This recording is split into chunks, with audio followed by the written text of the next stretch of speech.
So we have another grim story here. Dr. Manish Shah jailed for 90 sexual assaults on patients. 90. That's an insane number. How he managed to get away with it for so long. Oh my god. 3 life sentences. So he assaulted 23 women and a 15-year-old girl while working in London and carrying out invasive examinations for his own gratification. This one's grim, folks, so buckle up on this one.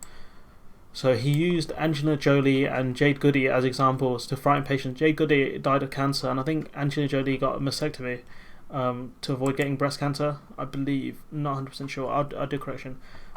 Shah from Romford convinced his victims to have unnecessary checks between May 2009 to 2013. That's not a long window.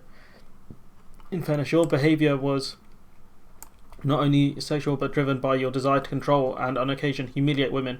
The youngest victim told the court she was left anxious, fearful and shaking at the prospect of visiting a doctor after being abused by Shah, so she didn't want to visit the doctors ever again. She said she felt differently about men and worried about being seen as an object. The 50-year-old doctor who claimed the assaults were defensive medicine. What does that even mean? Defensive medicine, that makes no sense. I suppose he can't make it make sense because it doesn't. An earlier trial is convinced of offences relating to 18 other people, bringing the total number to 90, relating to 23 patients. So he's done multiple crimes on these patients.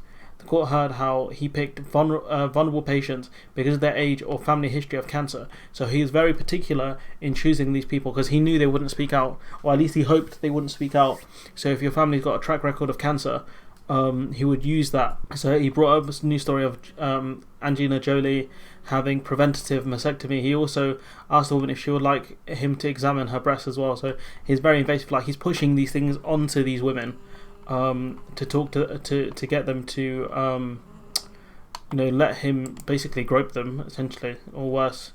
Jurors heard that Shah would not always wear gloves and left one patient entirely naked on an examination board. So using gloves is the bare minimum for examining people. Like even if you're just checking their elbow or whatever, generally they would wear gloves, I think.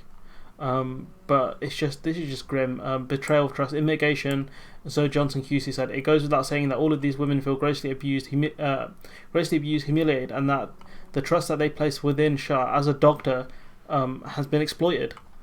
He deeply regrets hurting them and cancer. He's mad he got caught. He's not mad about anything. He's mad he got caught. Outside court, Detective Suptara McGovern said Shah placed himself in a busy surgery as a GP and accessed vulnerable women and preyed on their vulnerabilities so that he could carry out unnecessarily clinical examinations for his own sexual gratification. He has caused significant harm to these women and has betrayed the trust they placed in him as their doctor. It has been a long process, but we've spoken to 130 women and we've taken dozens of statements. So we thank the victims for their patience. So I spoke to a lot of people. So he had been very particular in the victims he chose, purely because he didn't want to get anyone who would speak out. So not only is this man, I don't know the exact term you'd give to him, but he was very particular. He's a bit of a manipulator, I guess. I guess that'd be the lightest time to put it. But this is grim. It's a grim story, and they were brave for speaking up because he's a doctor as well, and he could try and claim that he did it in their best interest to make sure that they didn't have any life-threatening illnesses. But I'm gonna leave it there, and I'll see you in the next one.